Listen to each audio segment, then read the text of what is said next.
സബീഷ് കുറുതി പാലയുടെ 1001 കവിതകൾ ഭാഗം 9. മമ്മി. എന്നെ അമ്മയെന്ന് വിളിക്കരുത്. പറഞ്ഞു തീരും മുമ്പേ മരണവാർത്ത കേട്ട് ഫോൺ കട്ട് ചെയ്തു. മമ്മി, അത് വേണ്ട, അമ്മ മതി. പാരപ്പറ്റ്.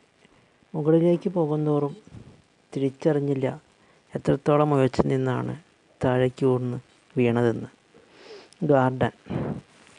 പൂക്കൾ കൊണ്ട് നിറഞ്ഞപ്പോൾ വണ്ടുകൾ പലപ്പോഴായി എത്തിയതുകൊണ്ടാണ് വണ്ടുകൾ തമ്മിൽ കലഹം തുടങ്ങിയത്. റൂഫ്.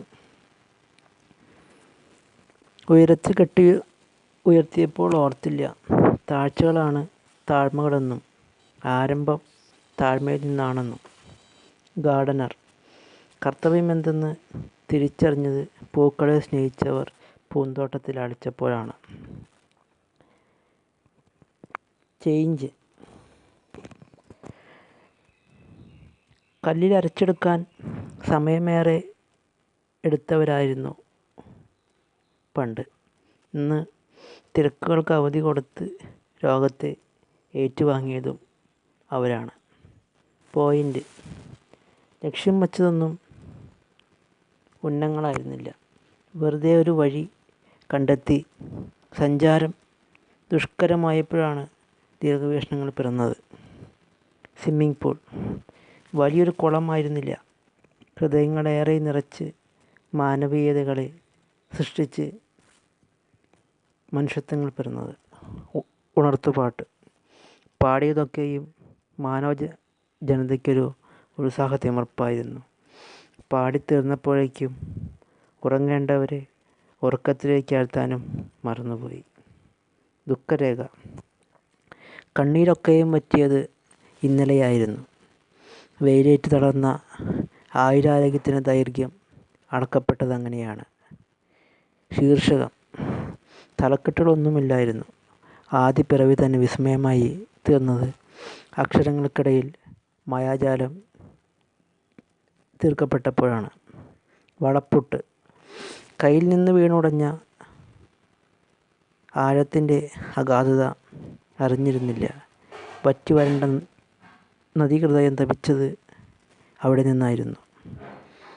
അവിൽപ്പൊതി.